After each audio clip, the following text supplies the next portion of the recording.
This is an awareness session. We're going to talk about different attack tools, the different tools that you should be aware about, defending your IT environments of today. We're not going to cover every tool out there. We're just going to give you some examples that we think are very current and valid. Some of them has been around for a while, but still, I think they're very important. Some of them are newer. And if you have never seen our sessions before, this is going to be a complete live session. We don't do any PowerPoints or anything like that. We're just going to play with our computers. If you think it's unstructured, that's because it is. Okay? And this session is recorded, so even though there are no notes, you can find it on Channel 9 later. So if you want to see stuff again or make notes yourself, it's going to be out there. So no worries. You can sit back and relax. And if you don't know who I am, I'm Marcus Murray. I'm the security team manager, or cybersecurity manager. Everything is cyber nowadays. For a team called TWC. We do a lot of penetration testing, incident response, different kind of advanced IT security, or cyber security nowadays. You can charge more when you say cyber security, like reverse engineering, all that stuff. So being the team manager, I can see what's going on in each and every project in my company. So I see a lot and I learn a lot. So my objective when I do these sessions is to share that with you guys. I want to give you a glimpse of my world. So if you walk away with something that you didn't know before, then I'm really happy. So that's been driving me for, I don't know, 10, 15 years doing TechES now. I do remember the first time I brought Hasain along. I felt I needed someone with me. I mean, we've been working together for a long time. But they wouldn't allow me to take it. I was a new kid on the block. I didn't have anything to say. So, and I told them, I want my friend. And they're like, no, you're not going to have a friend. We're not going to pay for his sorry, I can't curse. You're not going to pay for his ticket or anything. So I brought him along anyway, and I forced them. I said, I'm not going to do it unless you bring him in. They had like hundreds and hundreds of people in the audience. So that was interesting. I did one bad thing, though, that day. I presented him for the first time and myself. And he's a very smart guy, but I was trying to be funny. So I said, well, we really complete each other. I am the mouth, he's the brain. So after that, nobody wanted to talk to me anymore because everybody thought I was so stupid. So anyhow, this is a smart dude. You can present yourself if you want to, even though I'm the mouth. Yeah, I guess I could just copy whatever he said, and especially the brain part.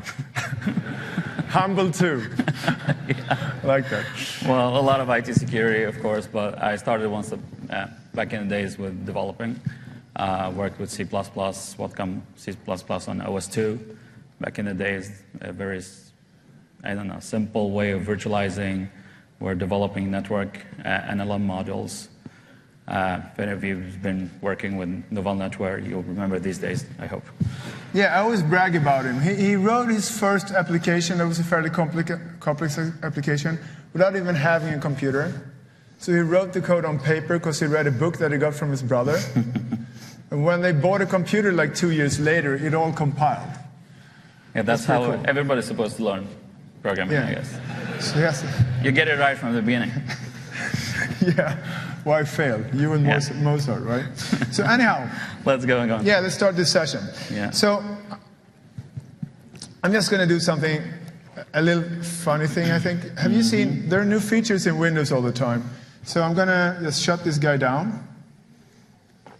This is just a computer, if you didn't know. If you're in the right place, you know this is a computer. It's actually a virtual machine, but I'm going to start this up. And I think it struck me, working in security, that things are changing. We used to have problems with the script kiddie hackers and stuff. Nowadays, some people are even worried about governments, right? Not maybe your government, but stuff like that. Yeah, don't believe everything Snowden said, right? So anyhow, I mean, there are things like this old ease of use button. You seen that one before? Ease of access. It's so strange, this things that keeps happening in them. And when you try to find it, it's strange because, for example, if I would use this, like a government would maybe, at user, whatever, Mark Russ. He doesn't work for the government. It's not true. He works for Microsoft. I'm just joking. So anyhow, Mark, password, add. It's getting dark here. Net local group, administrators. Do you know where this is going? That means you're old. You've done this too long. This is old school. So the funny thing is now, if we just stop this, do whatever, let's shut it down again, and try another time. Of course, it's going to be there, the Mark Russ account.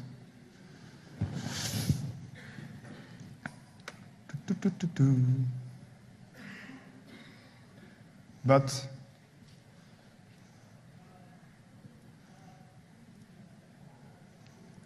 this is gone. Strange, huh? So they can be there whenever they want to, and they can disappear. No, I'm just joking with you, but it's kind of interesting. I'm going to talk about this first problem that is very common in this world.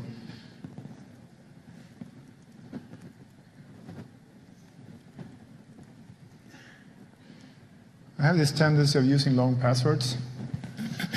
It's kind of annoying.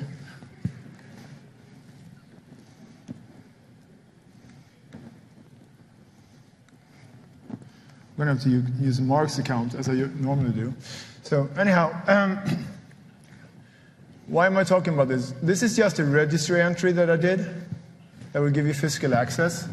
So I think the first thing I want to talk about is physical access and the tools that you should worry about when it comes to physical access.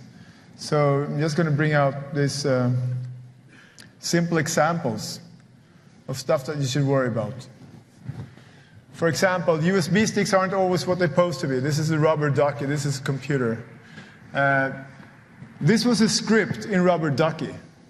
So if you can put the rubber ducky in there, there's a good chance that you can actually have access. So the old rules apply. If a bad guy has physical access to your computer, it's not your computer anymore. And other tools that we've shown before is, for example, this Windows scope. I used to demonstrate it live, but he wanted me to pay for it, so I'm going to send it back. And the dude who gave it to me. But this will actually present itself as a RAM controller to the computer. So if you just plug it in there, you don't have to log on with the username or password. You can just press enter, and you will be logged on as the user of whoever was logged in last time. So there are a lot of tools out there that you should think and worry about. And of course, the solution is fairly known, yet not very often implemented. BitLocker, Trusted Boot, Secure Boot, the newer operating system, and all those features. Using those, it will actually be way better. But that's one thing, that's physical. We don't worry much about physical nowadays, right? We're worried about the internet. So let's do the next one. The fact that people do a lot of web surfing, we can prove it because we've been sniffing wireless all week. So if you really want to know what you've been doing, we have a log. You can just come up to us. If you forgot your password, we may be able to reset them for you. Reset them for you, sorry. So let's do a little demo to talk about this. And we're going to use a tool that you should know and worry about. It's called SET, Social Engineering Toolkit. And this toolkit can do a lot of things. We're going to start with the demo, then we're going to talk about it. We're not just using SET. We're using another tool that you should know and worry about called Interceptor. And of course, we're going to show you later what they look like and how we set this up. But let's see what they can do first. Let's see if that works. Yeah, don't fail me now. You're the smart guy. If you can Well, do it's it, all about Gmail, so... Yep. Wait. Why are you laughing? That's not funny. At least not to Mark. So, well, this is Kali Linux. Oh, okay. Let's see. Exception happened. That's because you run Linux. You should maybe run something more stable. So let me just rerun. Yeah. if you actually pay for your software, you might get some quality. Who knows? We take it from the beginning, so we go back here, run this from the beginning. We like to show you the effect first, and then the tool at the second place. Let's just do some social engineering attacks. We do the web attack. Here we go, and then do the credential harvesting attack. There it is. And let's do some web templates. They have templates for the most popular ones. Interesting, huh? This is also for free. Good to know. So I do need the IP address of myself, my own machine, and then just copy it from here and paste it over there. There you go. And says, hey, which site would you like to? We do have templates for Gmail, Google, Facebook, Twitter, Yahoo. Let's do the Gmail stuff. So now the social engineering toolkit is up and running, ready to serve the Gmail login page to whomever our victim is. So are you using Gmail ever? I didn't mean for you to raise your hands. I'm just asking. It's a question you can ask yourself. Yeah, I'll just clear my history. There we go. And then go ahead and... So now you pretend you're somebody else. Is it that strong? Does it work that well? It works very, very well. A little bit too well, right? Too well. Let's see, I know what the problem is. Well, this is the other tool you need to know and worry about. I can sing and dance while you fix it instead. You don't have to pretend. Actually, I'm just scanning the network. I'm running in parallel on another computer on the same network as our victim. This is our victim, the 131.107.1.132. So let's add that victim to the NAT portion of this device. And now this device is able to perform a lot of things. One of them is R poisoning, and another one is DNS poisoning. So you forgot to set this up, right? No, actually it was running, but we did something with the machine. Admit it. Okay. So I would like to send it to 228. You remember that address? The attacker's address? And this is a DNS entry. So this tool is actually going to monitor DNS requests made by that victim. And whenever it starts requesting a host record for www.gmail.com, it will return that IP address. So let's start the R poisoning. We start the DNS poisoning as well. And then go back to our victim again. So let's try a command line. Ping www.gmail.com. And let's see if that gets... It's already in the cache, ipconfig. You need this front slash. Yeah. Thank you. And as you can see here, the DNS poisoning is actually just running perfectly. Before that, we had the real address of www.gmail.com. Now, after the DNS poisoning was started, we sending the client to our own web server, so www. Why does DNS poisoning work that easily? Well, it's UDP. It's connectionless, not connection-oriented. So if you query the DNS server for a DNS entry, whoever's respond the first, it's got to be the one you trust. So now we're ending up in the login page. This is actually a copy of the gmail.com login page. So it's exactly all the content is the same, the scripts are the same. Small, tiny modification has been made to it by the tool. So if you, Marcus, would try to type in something. I think oh yeah, an H somewhere. Yeah. I keep forgetting his name. Yeah.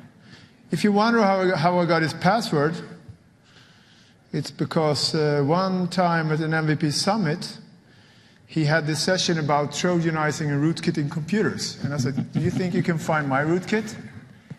And he said, yeah, of course, I'm Mark Rusinovich. I can find anything.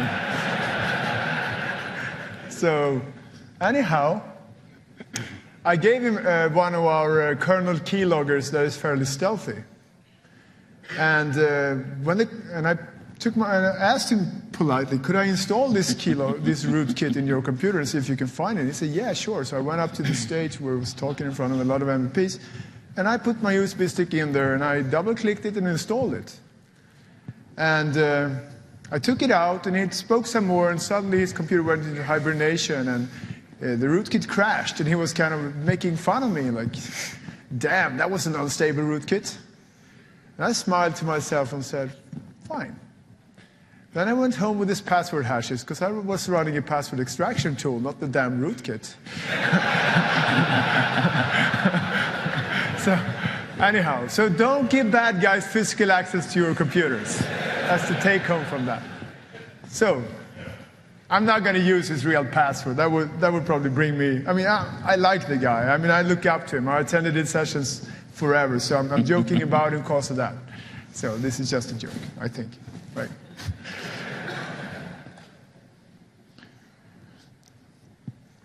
So logging on as Mark. Yeah, this is some conversation we had lately. I don't know. Anyhow, Yeah. This is a set demonstration, the discussion regarding Mark Rusinovich. So let's look in the background and see what really happened. Yeah, so what happened in the background, it's actually sitting there and waiting for that login information. And even though this is funny, so let's be serious for a while. This is Gmail. It didn't look strange. We haven't downgraded anything. We haven't really done anything to this computer to stage this. This is the real world. This is DNS spoofing in combination with the set framework. So I think that's important to understand. Yeah. You can do this with tools that you don't have to pay one single dime for. You can do this today on the Microsoft network here at TechEd. It's kind of scary, isn't it? We tried to do this with Outlook.com. Didn't work. So I'm not saying you should switch from Gmail. I'm just saying that there are differences between different implementations. Yeah. For the Outlook.com, why it didn't work there, because Outlook.com is forwarding to Live.com for login purposes. So you're never logging in at the Outlook.com per se. So then you need to carry out a spoofing attack on many different sites and networks at the same time. It's not impossible. It's a little bit more difficult. Absolutely. Mm-hmm. Could you show the features of Interceptor? So can you sure. Just break that. Show that a little bit more. Go back to the beginning. So we can do phishing attacks, or we can just go to the back here. Social engineering attacks, we can... actually, this is integrated with Metasploit as well. Social engineer toolkit, that's in the background running everything. So we do the social engineering pieces. Spear phishing, website attack vectors, which the one I just showed you. Infected media generator, just generate a Trojan and put it on a website, or personalize a website and let your victims go to there. Mass emailing, SMS spoofing, wireless access points, and so on. QR codes, you can build in URLs and QR codes, of course, and send them to malicious content. And so QR code generator attack vector. Do you often validate the QR codes before you scan them? It's kind of funny. So short URLs, QR codes are very useful for attackers. We're very used with short URLs in Twitter and Facebook and so on. Do you know why they're using PowerShell? Look at number 10 there. It's actually it's pretty interesting. There is a reason for using PowerShell. PowerShell is, to me, one of the tools you should know and worry about. And I love PowerShell. It's an amazing tool. I really do. But there are reasons from a threat perspective to mind or to be aware about the problems with PowerShell. And I'm not saying PowerShell is a problem per se. I'm saying if you have security problems, so somebody can execute code on your machine, PowerShell will enable them to do it in a way so that you cannot pick up, you cannot see what's going on in antivirus systems and stuff like that. because the things that are being executed within the PowerShell process. It's not a binary that you can just scan, right?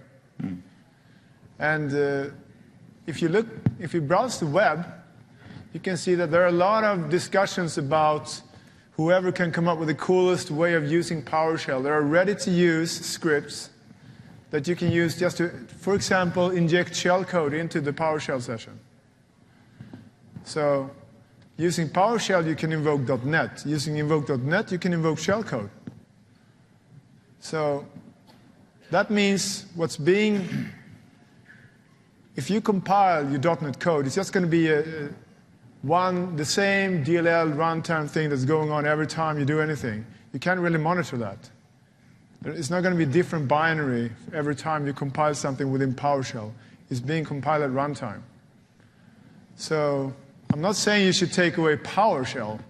I'm just saying that's how they do it. You should be aware of that.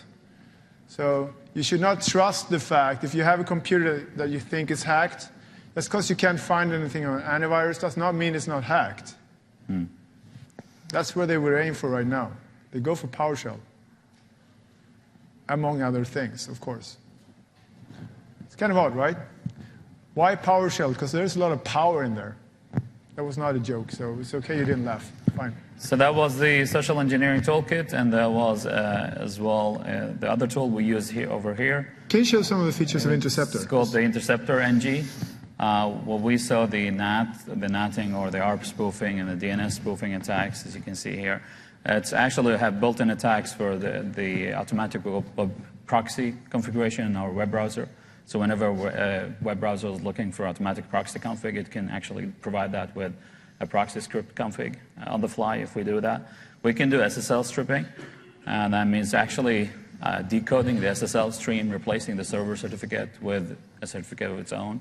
So it can decode the whole SSL session, and so on. So these are some of the features available in this.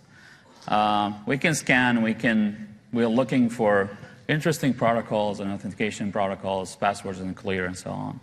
And interesting for messaging protocol as well. Here we see all the communication has been going forth and back by that victim, the client I was running, accessing Gmail with. So everything is kept here. I can look in all the images been downloaded and everything in the flow. Very, very powerful tool. There are some other similar tools we've used over the years. Kane is another tool. We're going to use it later on, just to show you some of the strengths in Kane. It has a whole set of decoders that can actually decode different protocols and bring in most interesting things from of type of content from these protocols. We're going to run it again, as said, not starting here. I think it goes in conflict with the interceptor itself because they want to acquire access to the network card, per se. Pretty interesting tools. As you can see here, I just clicked my way from start to end. This wasn't running, just a few clicks, and we were running an attack, full scale. Very, very interesting tools, and we would like to define them as very lethal tools as well. You define them as lethal? Mm-hmm. You think they can kill you? No, they can kill your connections, your that's even worse, secret right? information. Yeah, they can be you, so you're not needed anymore. Yeah, no, that's called computing, man. You're not needed anymore. So anyhow, those are some very important tools you should not worry about. Mm-hmm. Stealing somebody's password or reading their email, that's bad, right? And as a matter of fact, when you read people's email, you find a lot of other passwords to other services as well, because whenever you do a password reset and stuff like that, it ends up in your email. And people tend to reuse emails and stuff. So there's a lot of things you should think about. But let's look at something even more dangerous, if you will. Which number is this guy? He put it on number 2. Here we go. So this is another computer. It's just a regular Windows 7, 64-bit. It could as well have been a Windows 8. And One thing that you should know and worry about are weaponized attachments in emails, or weaponized files that doesn't really appear to be exe files. That is the #1 way of compromising environments today. Big examples like RSA and all the others has been falling for this. French government. I mean, I'm just talking about the stuff that's been in the papers. We see a lot more. So I'm going to give you an example of what that looks like and what you can do. And again, this is it looks like a funny demonstration, but this is a real weaponized PowerPoint. So by running this PowerPoint show, you're going to get hacked. And this is made by a guy I have great respect for, actually. His name is Hasain Alshakarti. So he made it kind of convenient. And again, you would never download a PowerPoint, right? You're not going to download the PowerPoints after the sessions on TechEd? You know, we have write access to the folders where they put them. Just think about that for a while. Own the world. So if you get TrueSec promotion on your desktop every day, you know why. Anyhow, so just want to help you. This is a configurable attack tool. We made it easy so that we can use it for different targets if we would ever sell it to some security interested government or something. So you can set the address or the URL to any tool you want to download. So what this one does, it's fairly versatile. Whenever you run the show, it will go to this URL and download and start an exe file. We have an alternative version that can do JPEG files as well. So you download a JPEG file, that's what the firewalls can think anyway. And then it's going to run. Just food for thought, right? And of course, something needs to be happening when this code hits, so let's talk about the back end. This is a simple interpreter Trojan. So one of the other tools you should worry about is Metasploit Framework. But I'm not going to run just Metasploit Framework. I'm going to make you worry about another tool as well. So this is actually something called Linux, unless you didn't know. And this is Kali. Just joking. This is the backtrack, which now is the evolution of that is Kali. This is a hacker ISO computer that you can just download and run right off the shelf. So I have installed something called Cobalt Strike. That is a very effective GUI for Metasploit. And it's actually not just a GUI, it adds some features as well. It's a commercial tool. There is a free-to-use version of Cobalt Strike called Armitage. So if you heard about Armitage before, this is Armitage on steroids. And the reason I want to demonstrate it is it's not just nice to watch, but it's actually highly automated and simple to use. So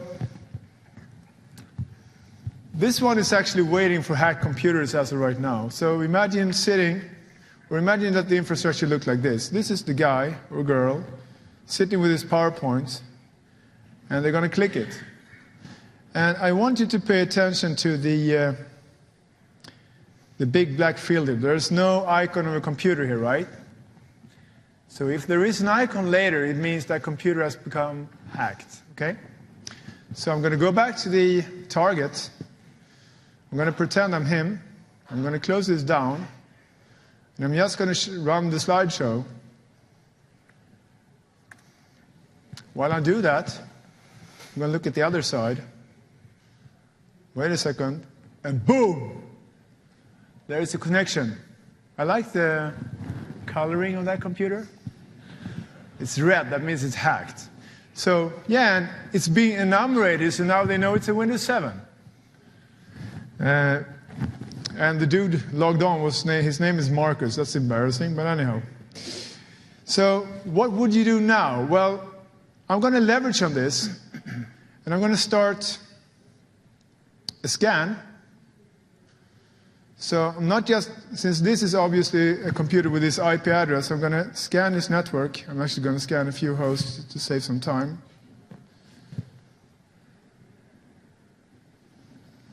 I'm going to start the scan. So he will try to figure out what's on the target network. And this is something you need to understand, whenever somebody gets malware inside a computer nowadays, that is usually just the beginning of an attack. They're not going to settle for taking what you have on your machine. They're going to look at the network around you. And this tool will automate this for you using all the Metasploit commands right away. So it's just enumerating the computer in your absolute network segment. So if you wait a little while, you're going to know exactly who's there and what's installed, what services they're running, because they're doing port scans and version scans and stuff like that. And I'm going to allow it to do its job for a while. So the first thing you would do if you enter an internal network, because clients are usually connected to internal network, it's going to change though, with the cloud and all. But you will look for the low-hanging fruit. If you find an XP computer, Windows Server 2003 or 3R2, then there's a good chance you can just fire away using these tools. No configuration, just automatically hack stuff. If you have SQL servers with weak username and passwords and stuff, you're probably just going to be able to hack them right away. So I'm going to give you an example. I'm going to use a super duper very old operating system. This is Windows 2000. It doesn't really matter. I know you're not running in 2000 anymore. If you are, keep quiet, okay?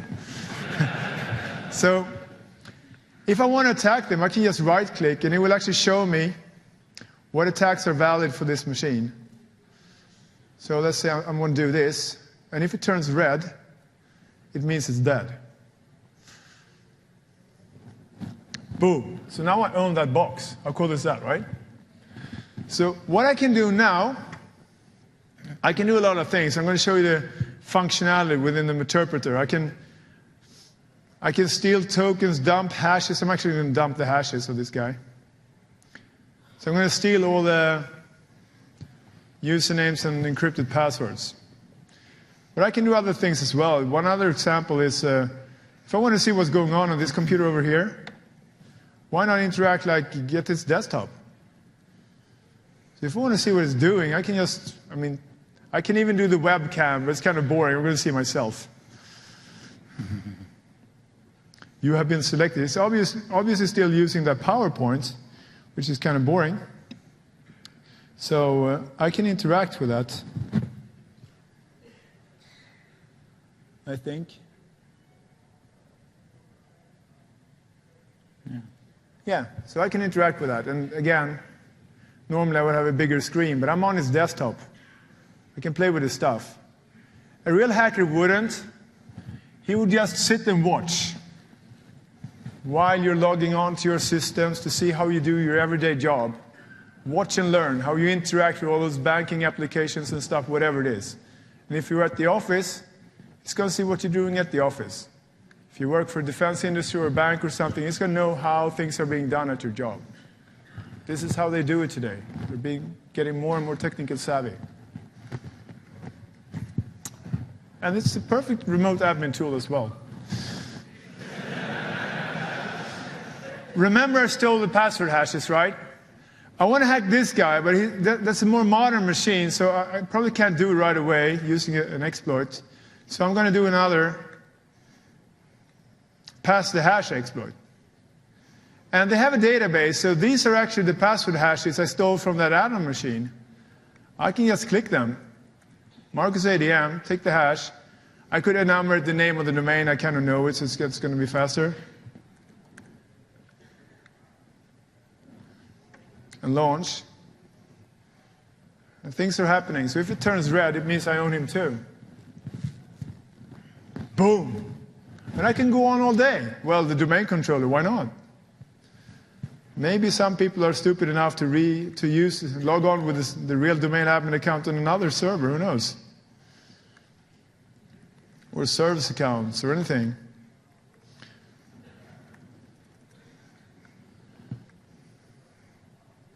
And it may or may not sound like a joke to you, but I could probably run this tool in most of my customers that I see every day and be equally successful, even though it would take more time using this tool today. And it's not because the operating systems are weak, it's because there are always some misconfigurations, some system dependencies, stuff like that. So what do you think? Do you think this is a tool you should know and worry about?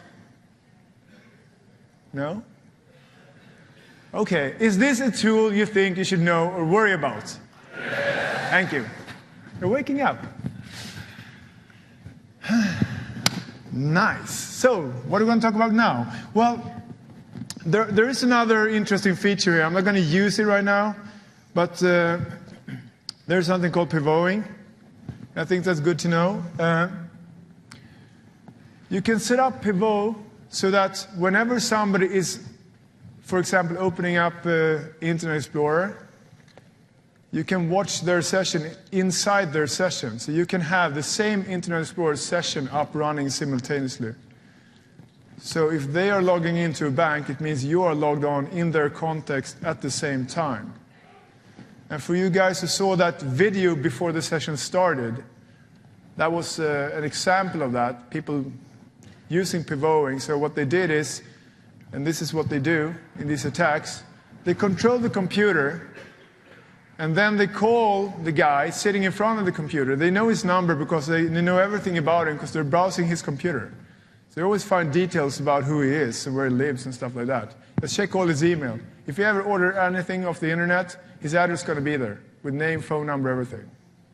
So they actually send some error messages, and they wait an hour or two, and they send the error messages while you're surfing the bank. Like, there is a problem with your bank, with our banking services right now, so it's going to be fixed in a few hours. And then they call you back 2 hours later, and did you notice, hi, I'm from this Rabobank. Did you notice that we had a problem with the banking service 2 hours ago? Yes, that's something that was actually affecting your account, so I want, for verification purposes, I want you to log on right now.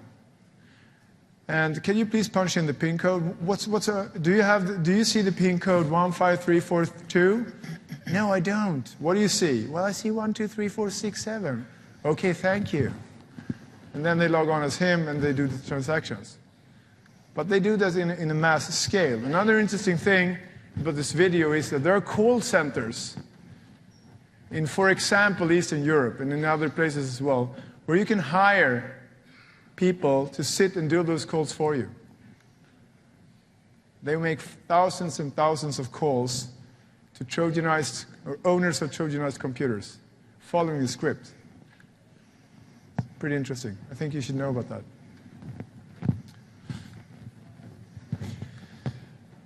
So, what's next? I think we should talk a little bit about Mimikatz. Mm-hmm. And that relates to the dependency attacks. And it's kind of interesting. We used to write those tools ourselves. Like we had tools like gsigdump and MSVCTL and LSL. So I have no idea if you ever saw them. Some of you might have used them. They were really popular. Unfortunately, they were so popular so that when Mandiant, if you ever heard about them, they wrote a big report because they had been intercepting a Chinese agency hacking a lot of resources in Europe and the US.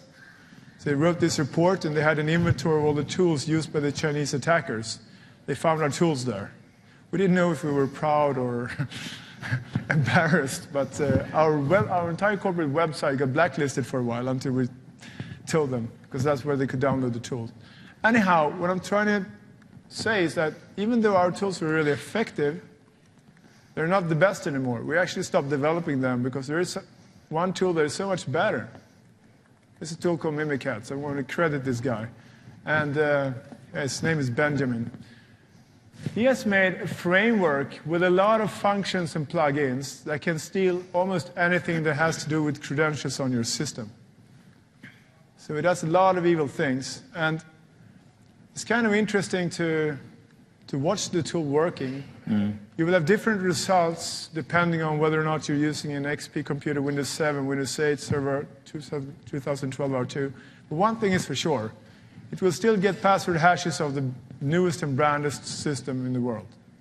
So even though you're on Windows Server 2012 R2 or 8.1, it can take your password hashes. It's not a weakness in Microsoft platforms. It's a fact that if you want to have single sign-on, if you want your computer to be able to connect to external resources with a click of a button, it means the password or something password equivalent is stored there somehow, right? Or a token, something. So some people say, well, how can Microsoft do that? Well, it's any operating system, any application that can do single sign-on has the exact same problem. But you want to make it difficult enough so that not everybody can do it. And he's really challenging these security implementations. Yeah. So this is Windows 8.1 Enterprise Edition. And we just run the secure LSA logon passwords. It's going to go try looking into the LSA LSS process. This is where I started it. So let's just drill down. And it says there is an interactive logon for user administrator on the SEC demo. These are the different authentication providers.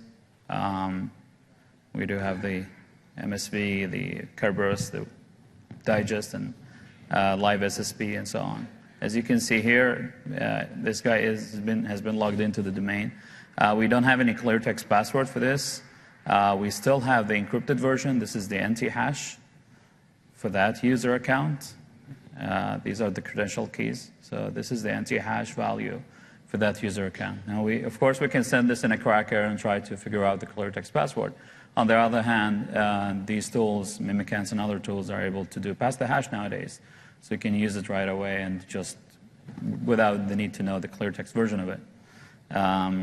Let's just try the same thing on Windows 7 machine. I don't think you don't have old machines like Windows 7, right? Well, Windows 7 is still a supported operating system, so let's see. So we do the same thing over here. It has too many spaces, so and then do logon passwords again on this one. Okay, it says, hey, you're not an admin. Oh, sorry about that. So let's close this guy. Am I an admin on this? Yes, I am. Let's do that. As you can see here, it requires you to be either a system account or an admin account, so you can acquire those privileges needed to do this operation. So let's do the same thing.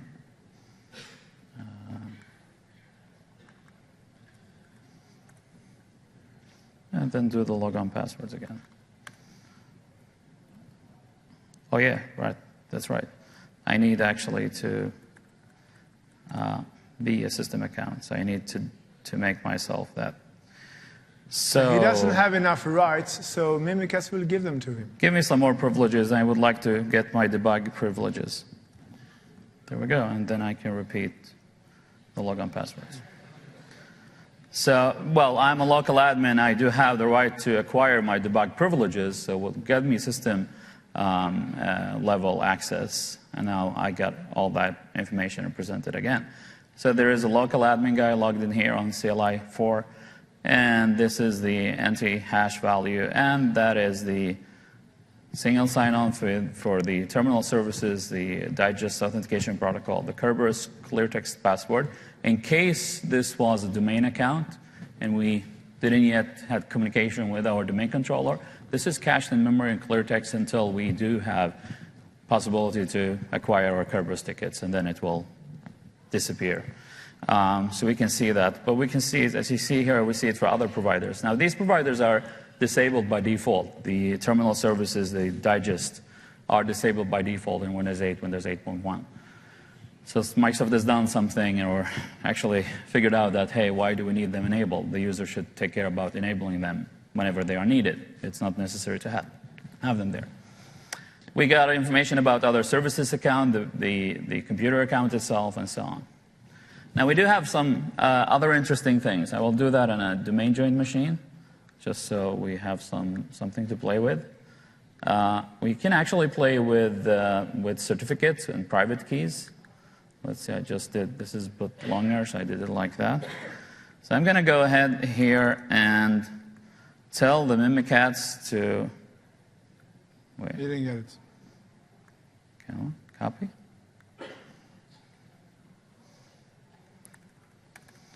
I will tell it, hey, would you please export the certificates in the system store, local machine store? Just export everything you find there and put them in files. And it says, of course, there is a key pair in the local machine my store. Now that has been exported, so it created a file for me, and that file should be available here. So these are the certificates, the computer certificates exported, both the certificate itself and the PFX file, which includes the private key. And if I would like to do the same thing myself, this is the local computer certificate stores. This is the computer cert. If I try to export it myself, it's actually flagged with a non-exportable private key. So because Mimikatz know how to get its way into dig internally into the system and gets those privileges the system itself has, but the system can use the private key.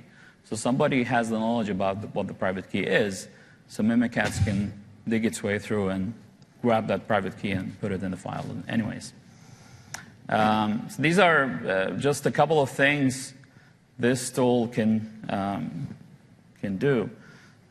Let's see if I can just go back to this list. This is list. Now you got the token, the other type of the security credential vaults, all the saved passwords and so on. We do have some ability to play with events, event logs, and so forth. Services, other processes, and other privileges, of course. And the Kerberos, we can do pass the hash, pass the ticket, and so on, or pass the token. The crypto and the key processing as well. If you want to know more about this tool in particular, I would recommend you guys to go to, there is a wiki. The guy who's created this actually holds a wiki. So here you see all the modules, and there are samples about how to use them, all of them. So you can see the commands. It's an open source tool as well. So you can download and play with it if you would like to know some more about the internals of the Windows operating system. And again, the reason people use these tools in attacks is because of system dependencies.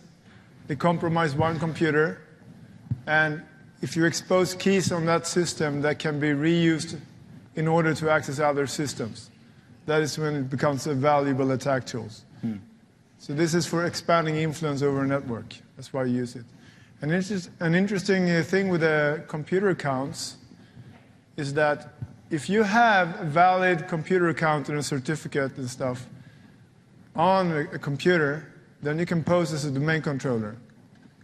So there is an attack that you can do so that you can spoof and make people connect to you when they're going to log on to the domain. And the attack that we have seen, what it does, it will actually make you consume a group policy so that you will get a startup script or a logon script. So it can execute code on your system, and then it will redirect you to the domain controller. And you will get a valid logon. So there is a way to fix that. It's just a register setting or a group policy setting. But we're going to run a session tomorrow about how to secure systems. So we have a session for all that stuff tomorrow. Even passing the hash problems, all that stuff's going to be covered. Yeah. So we scare you today and we make you happy again before you leave. That's nice, huh? So that's Mimikatz. Okay. You want to go back to your... I need some time, so enjoy them. Do something. What should we do? Anybody has tried my wireless network so far? No? Why? You're making me a little bit disappointed. Yeah, I'm not showing you much more than that. Right now, we will go back to it, but just want to show you something I had on my blog. This is a picture I took on Saturday. Just when we arrived at the hotel, I just, a little bit curious, I set up my antennas and started sniffing the wireless around. It's a speaker hotel. So I actually got an IMAP logon in clear text. So that was why I posted that picture and said... We're not going to tell you what speaker it was, right? No, I know. He or she should suppose himself very lucky because Wireshark crashed and I lost that dumb file. So the password is not in the picture. If you zoom it in, you will not see the password. I don't have these packets focused on in this part of the Wireshark. So I've been doing this sniffing wireless every TechEd, both in the US and Europe. And so far, we haven't missed any TechEd without clear text passwords. There hasn't been a TechEd when you did not find any? Yeah. Okay, yeah. So we always had some clear text password whenever we did our sniffing, either here at TechEd at the convention center or back at the hotel somewhere. Yeah. There are some tools that aren't very sexy, but still really effective. So I'm going to show you another example. There we go. And another thing you do as soon as you obtain internal access to a network, and this is interesting because when we do penetration tests, still today, this is the first thing we will try. The reason for that is that it's the easiest way to obtain server credentials, to compromise the first server. So we will actually brute force for SA accounts, but we always use a tool called, or we use something similar to a tool called Hydra, or Hydra, I don't know how you say it in the US. But it's a very competent tool. I'm going to show the tool for you and show you what it can do. So even though it's not the newest kid on the block, it's really competent. And this is not the latest version. There is a version called version 8.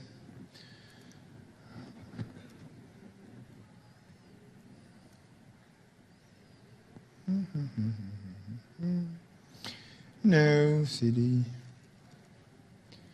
This is a problem with live demos. And another problem is getting old. That was supposed to be a joke. But maybe you're older than me, so you don't think it's funny. I don't know. I have no idea. Where is Hydra? Damn. Yeah, maybe I should go to my attack machine instead of doing this on my real machine. Yeah, that will help. Dear. Yes, much better. Hack, dear. City Hydra.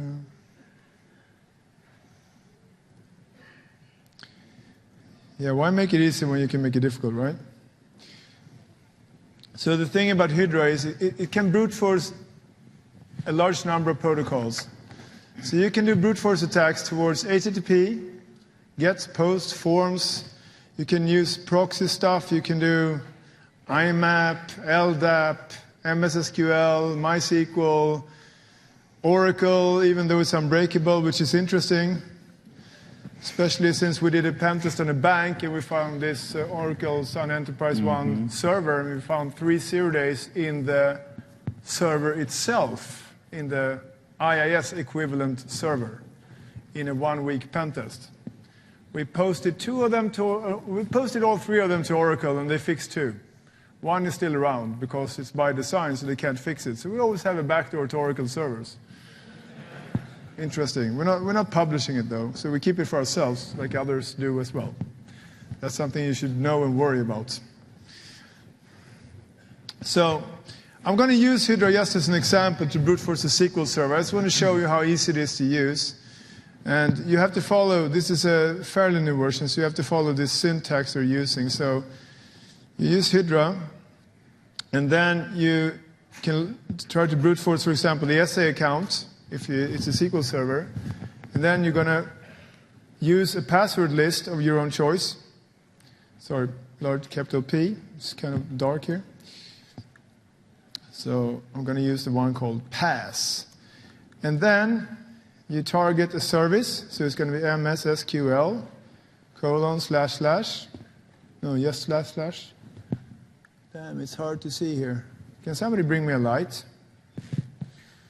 No? I'll give you a chocolate bar. By the way, did you have any chocolate bars today? Did you ever have any Swedish chocolate bars? Can Hasain maybe hand a few out? You gave me a light. Yeah. I'm going to give you a chocolate bar. Yeah, I need it. Thank you. So this is what happens when you're nice to the speaker, okay? And this is what happens if you're really fast, a fast runner.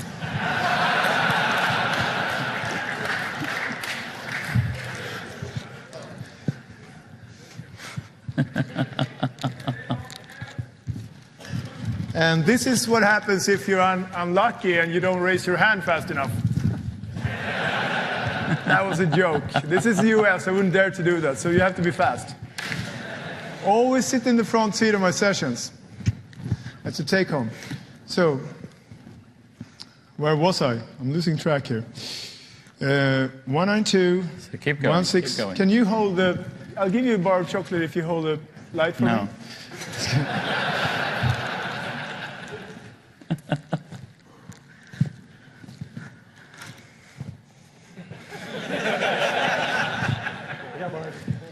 What are you doing? Are you flirting again?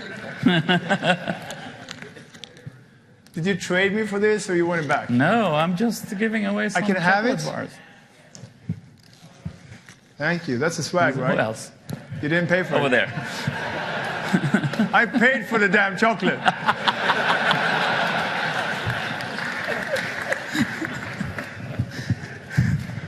Anybody wants these? Just go grab them. It's hot in here. Water? Anyone? There you go. So anyhow, this simple tool, it did some password tries, and it found the SAP username with the password. This is just a simple password, but it's kind of strange. When you're on an internal network, the SQL passwords are often very weak. So this is not uncommon that you can find one that you can use. And I'm just going to, as an example, use another old TWC tool called SQL Shell to utilize what I just found. So I'm going to connect with the credentials I just stole, 192, 168, 194, 104.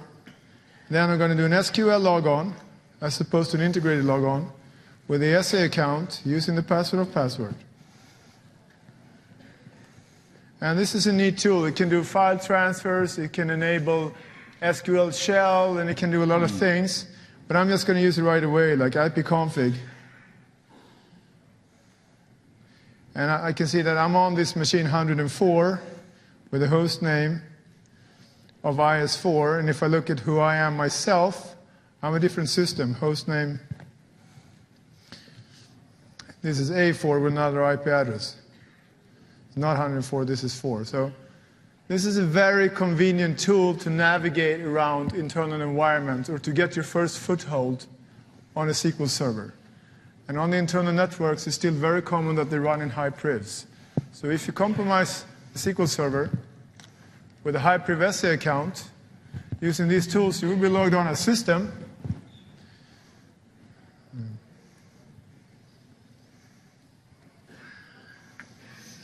And if your system, you can do all the things that Mimikatz did a couple of minutes ago.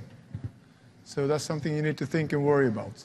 If a domain admin ever logs onto the SQL server, I will own the enterprise, because it's now compromised.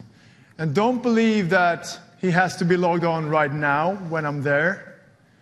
If I were a real hacker, I would install a script that would poll this server continuously. So if he ever logs on, I would be notified. And it will be stored. So it's not about, there are a lot of mitigation techniques that even Microsoft talk about, like, well, we're going to close the window. The credentials are just going to be there for a short time. Well, if I'm in the system, I'm going to monitor it. I'm going to wait it out. I can do that automatically. I don't have to stay there. As long as I have credentials enough to hang around. So the security solution is be proactive. Don't let bad guys have system access to your systems. That's how simple it is. There are a lot of good features in the Microsoft operating systems that can help you with that. Most of them aren't used. We need to start using them. That's what makes a difference. So that's one thing you should know and worry about. Another thing you should know and worry about, there is something going on. We're actually starting to outsource. We call it the cloud nowadays. Ever heard about the cloud? Are you connected? So another interesting thing with the cloud is the fact that you have to trust the people that you choose to host your systems, right? But most people, they think that, well, sure, but again, we're just putting our systems there. if they log on to them, we would know. I mean, there would be, logons and stuff, and they don't have credentials. They just own the boxes, or they just own the infrastructure underneath. But those environments are virtualized. So what do you think is in the memory file of a virtual machine at runtime? What do you think you can find if you take the memory of a domain controller in runtime and do the snapshot of the memory? What do you think is going to be stored there? Yeah, in order for the domain controller to be able to verify logons, it has to store the hashes in RAM, right? So if I can read the RAM, it means I'm going to get the hashes. So I'm just going to prove it to you. I'm going to use a tool that you should not worry about, not because it's a hacker tool. What you should worry about is trusting the wrong people with your systems as a virtualization partner. That's what you should worry about. So if you think that an expensive provider is expensive, wait till you find a cheap provider. That can be more expensive. You understood? Mm-hmm. Great. So I'm going to go to folder, and I have a dump from a domain controller just as an example. I do have some steps here because this is sometimes a little bit consuming to write this stuff. No, I'm going to use another. I'm just going to use strings. I'm just going to do one of my greatest heroes at tech, Mark Rosinovic's tools, strings. How cool is that? So I'm going to use strings on the DC mem. So this is volatility. It's a very simple to use tool. It has a lot of different features. Sorry, vol. Yeah, it's a Python script. Python script, sorry. No. Why am I doing this? I'm going to use strings. Yeah. Okay, why am I trying to use volatility? You should tell me to stop doing the wrong thing. It's your fault, Hasain. You're in the way. I'm not seeing the screen. Well, you can look at the big... There's a screen over there. Oh, that one. So, while C's figuring his way out. What strings does, it can interpret the binary format and find everything that is readable inside. So I'm just going to use strings, and I'm going to find it through find string.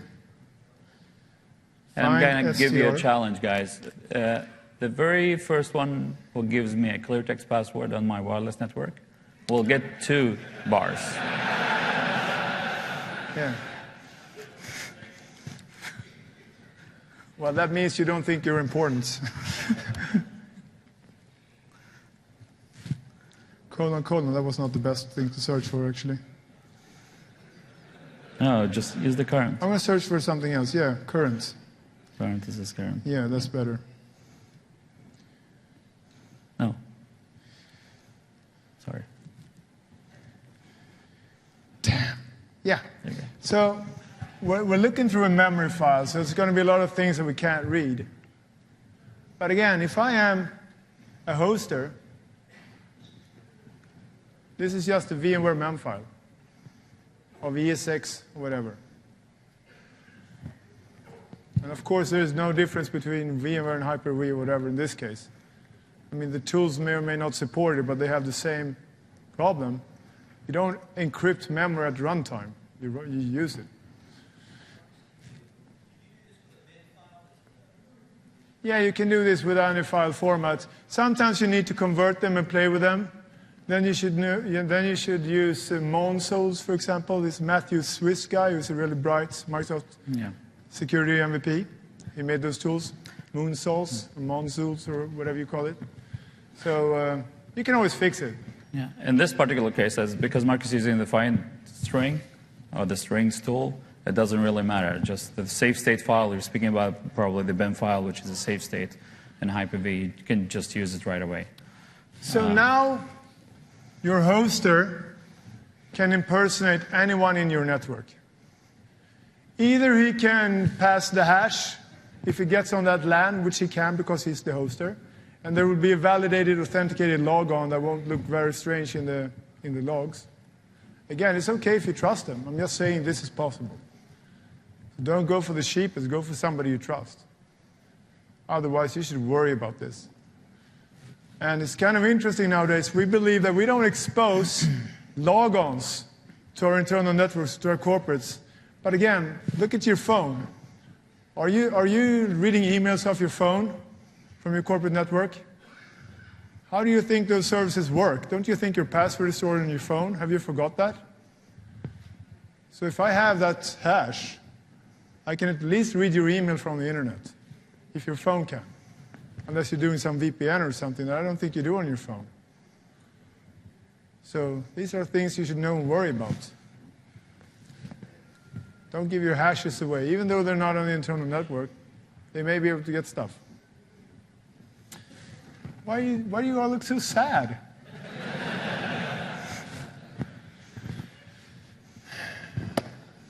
Well, that's at least a good password recovery method. I'm going to show you one more tool before I give Hasain the closing demo. This is a bit unstable, but it's unstable in virtual environments. It's very stable in real environment, but I'm not going to run this. Windows Update needs my help. Everybody wants my help. It's crazy. So this tool is a traditional Trojan. It's called CyberXL. I'm not even going to run this on something else. I'm just going to run this locally on this machine. And again, it's kind of unstable, so maybe I'm going to have to restart the machine because I used this a couple of minutes ago, and it fails on me sometimes. But not this time, not yet anyway. So whenever somebody executes this Trojan, this is what's going to happen. You're going to be able to monitor the file system, install programs, register a device. You can do remote desktop. It's kind of funny. You know, especially when you monitor yourself, which is kind of stupid. Woo! So if you don't have any disco lights when you're at a party back home, you can always play with this tool. But again, it can do a lot of nasty stuff. The reason I'm showing this as an example is $49 on the web. That's Google for Cybergate. They do services. I mean, they have support. No, if you will receive a support ticket the minute after you send them an email. It's true. If you want to browse the file system, special folders, look what they have on the desktop or whatever, go ahead. If you want to upload your attack tool, whatever, just upload, download, execute. This is kind of cute. Execute hidden, even more cute. Memory execute, so you can execute binaries without touching disk. Stuff like that. So there's nothing there. So this is, I think, a tool that you should not worry about. If you're not worried about this, I don't know what. then you're the toughest guy I know. I wouldn't fight you in a dark alley, that's for sure. So these Trojans, and this is what you're going to get in your email attachments and stuff. This is what you're going to get when, I mean, God forbid, you would never do that, but if somebody in your family or neighborhood or your office would do some BitTorrenting or something like that. When you get stuff for free on the internet, there's a good chance you're going to get something extra. A little spice to the beef, steak, whatever. That sounds good in Swedish. I don't think that really played out well in this language. Anyhow. So we have 3 more minutes. Anything you want to show? You did some wireless stuff, right? I want to go back to my wireless things over here.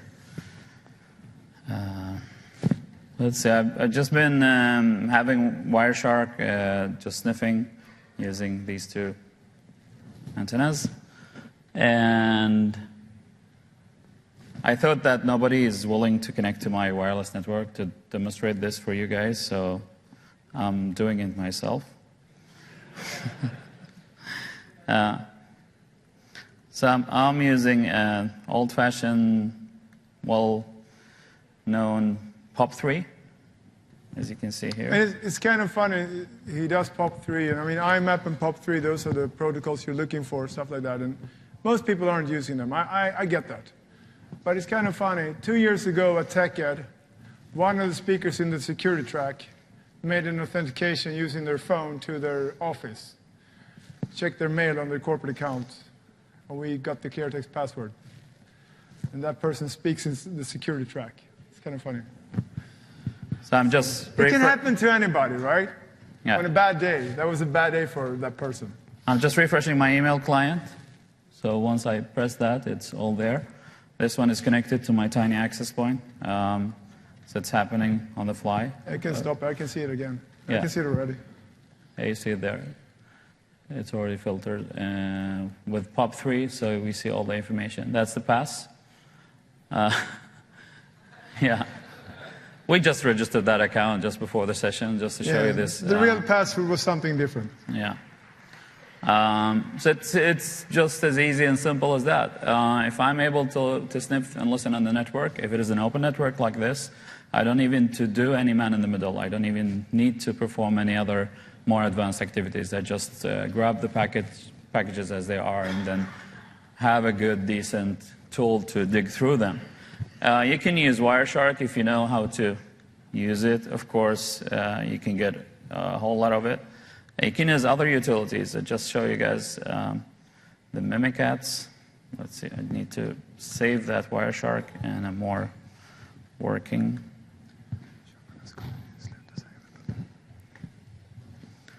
Version.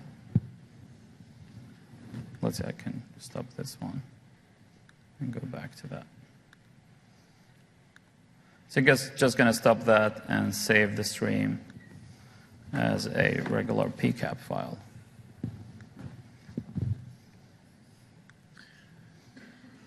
Sorry about that.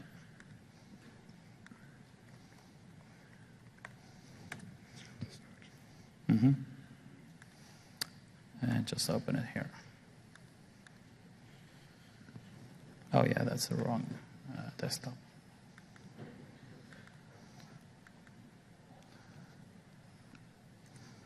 There you go, test. If you leave now, you're not going to know how to get this.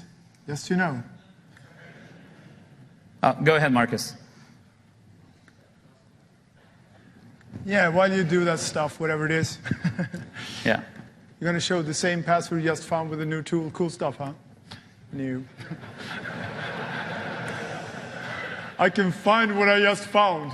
Good for you, man. No, I just want to show this other tool. That's what we're all about. I know. I'm just, the word with you. Yeah. So anyhow, I can't say that. You want to get rid of me for real? No, I was taken off Take It for a year once. It's not going to happen again. So I did something very European. Anyhow, there are some things I want to say. Then we're going to close up this session so you can go to other sessions to do whatever you want to. Then after that, I'm going to promote some things that I really want to promote, but I'm not going to do it within the formal session. So if you want to run off, fine. If you want to hear what I have to say about that, you stay around. But I want to say one thing first. Me and Hasain has been working together for 10 years at this company, work at TWC. So we decided to do something funny. We're going to give away our laptops that we're using, and we have our hacker tools and stuff on them, virtual machines and things, and we're going to lottery them. You don't call it lottery. What do you call it when you give them out for somebody with a lottery? You're going to raffle it. I heard it yesterday. It sounded so cool. We're going to raffle them out. Yeah, we're going to raffle them out. So we have a booth. In 1947, it's all the way down, and all the way right. If you go there, you fill out this small, just your name and an email address or something. We're going to raffle them out tomorrow, 6:15 p.m.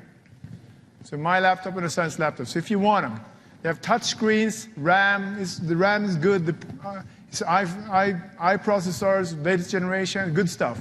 So if you want them, go down to the booth. If you want to talk to us, stuff like that, go to the booth. Now I'm formally going to say thank you and ask you to fill out the evals. Then I'm going to talk about some other things if you're interested. Okay? Cool. So if you like this session or if you didn't like this session, doesn't matter. Please fill out the evals. It's really valuable for us. It's a big thing. I mean, we've been doing this for many years, but it's still a big thing to go to TechEd. And we really want to hear what you have to say about our sessions. We work a lot with them. We do it for you. So if there's something we could do better, or if there's something we shouldn't be doing, or whatever, or if you really liked it, please give us a verbal feedback. It's really valuable. So formally, thank you very much for attending. Thank you.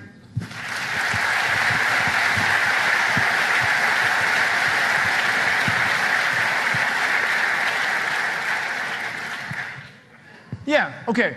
So this is a link to a drive where we're going to put tools and stuff. So if you want to take a photo of this, you can do that. Everybody's got a camera nowadays. Another thing I want to promote a little bit is a challenge. If you could, yeah, I'm not going to take it up. If you go to challenge.trusec.com, we have some hacker challenges. So they don't cost anything. If you want to log on and try your skills with some web hacking, you can actually log on and just play with it. So I think it's a good challenge if you're interested in security. I also want to promote our session tomorrow. I don't know what time it is. I think it is 5 Same sometime. time as, yeah, 3:15. 3:15 tomorrow. And Assembly A. In Assembly A. We have this session about how to secure your environment. And it's going to be very funny to me if there's less people in that session than it was in this session. That means you just want to have fun. You don't want to learn the real important things. So if you're there tomorrow, we'd be really happy to have you. And we're going to do a lot of, securing Windows the right way.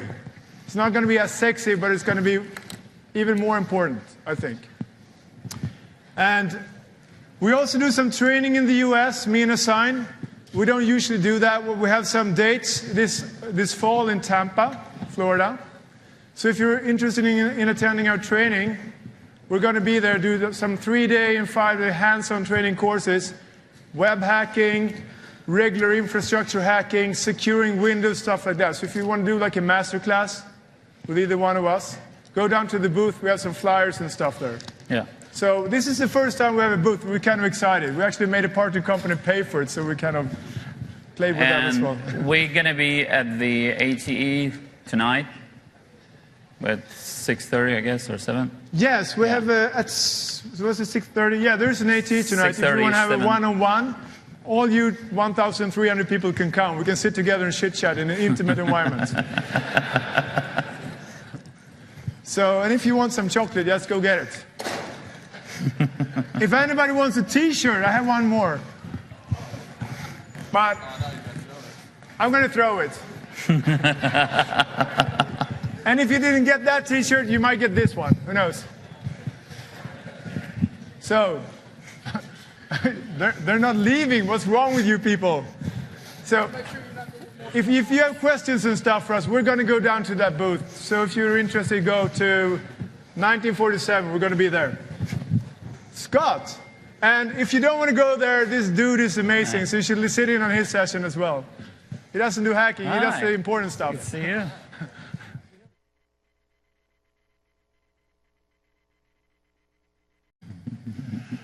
No, I'm just joking with you, but it's kind of interesting. I'm going to talk about this first problem that is very common in this world.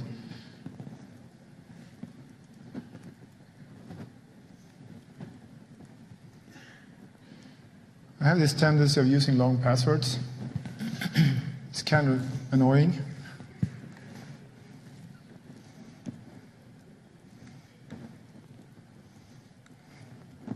I'm going to have to use Mark's account, as I normally do. So anyhow, why am I talking about this? This is just a registry entry that I did that will give you physical access. So I think the first thing I want to talk about is physical access and the tools that you should worry about when it comes to physical access. So I'm just going to bring out these simple examples of stuff that you should worry about. For example, USB sticks aren't always what they're supposed to be. This is a rubber ducky. This is a computer. This was a script in rubber ducky. So if you can put the rubber ducky in there, there's a good chance that you can actually have access. So the old rules apply. If a bad guy has physical access to your computer, it's not your computer anymore. And other tools that we've shown before is, for example, this Windows scope. I used to demonstrate it live, but he wanted me to pay for it, so I'm going to send it back. And it's a very, I don't know, simple way of virtualizing. We're developing network NLM modules. If any of you have been working with Novell Network, you'll remember these days, I hope. Yeah, I always brag about him. He wrote his first application that was a fairly complex application without even having a computer. So he wrote the code on paper because he read a book that he got from his brother. And when they bought a computer like 2 years later, it all compiled. Yeah, that's how cool. Everybody's supposed to learn.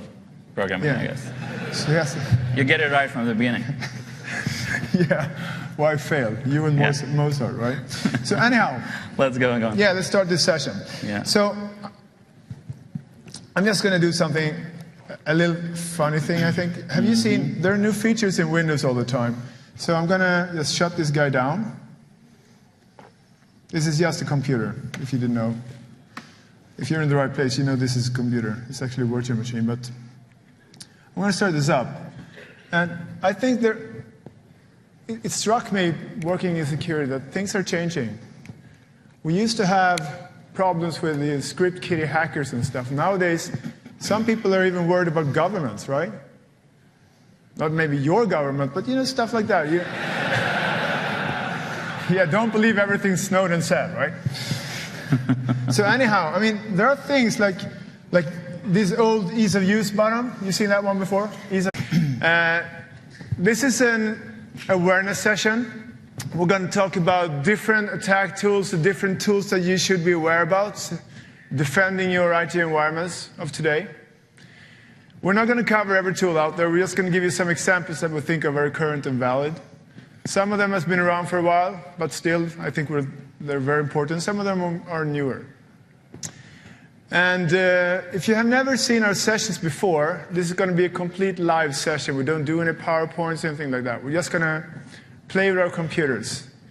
If you think it's unstructured, that's because it is. Okay? And this session is recorded, so even though there are no notes, you can find it on Channel 9 later. So if you want to see stuff again or make notes yourself, it's going to be out there. So no worries. You can sit back and relax. And if you don't know who I am, I'm Marcus Murray. I'm the security team manager, or cybersecurity manager. Everything is cyber nowadays. For a team called TWC. And we do a lot of penetration testing, incident response, different kind of advanced IT security, or cyber security nowadays. You can charge more when you say cyber security. Like reverse engineering, all that stuff. So being the team manager, I can see what's going on in each and every project in my company. So I see a lot and I learn a lot. So my objective when I do these sessions is to share that with you guys. I want to give you a glimpse of my world. So if you walk away with something that you didn't know before, then I'm really happy. So that's been driving me for, I don't know, 10, 15 years doing tech as now. I do remember the first time I brought Hasain along. I felt I needed someone with me. I mean, we've been working together for a long time. But they wouldn't allow me to take it. I was a new kid on the block. I didn't have anything to say. So, and I told them, I want my friend. And they're like, no, you're not going to have a friend. We're not going to pay for his sorry, I can't curse. You're not going to pay for his ticket or anything. So I brought him along anyway, and I forced them. I said, I'm not going to do it unless you bring him in. And they had like hundreds and hundreds of people in the audience. So that was interesting. I did one bad thing, though, that day. I presented him for the first time and myself. And he's a very smart guy, but I was trying to be funny. So I said, well, we really complete each other. I am the mouth, he's the brain. So after that, nobody wanted to talk to me anymore because everybody thought I was so stupid. So anyhow, this is a smart dude. You can present yourself if you want to, even though I'm the mouth. Yeah, I guess I could just copy whatever he said, and especially the brain part. Humble too. Yeah. I like that. Well, a lot of IT security, of course, but I started once back in the days with developing. Worked with C++, Whatcom C++ on OS2 back in the day. Access? It's so strange, this things that keeps happening in them. And when you try to find it, it's strange because, for example, if I would use this, like a government would maybe, at user, whatever, Mark Russ. He doesn't work for the government. It's not true. He works for Microsoft. I'm just joking. So anyhow, Mark, password, add. It's getting dark here. Net local group, administrators. Do you know where this is going? That means you're old. You've done this too long. This is old school.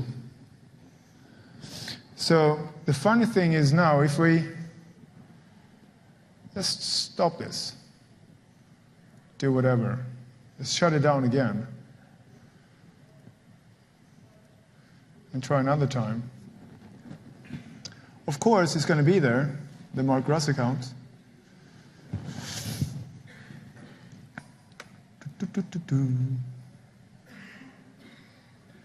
But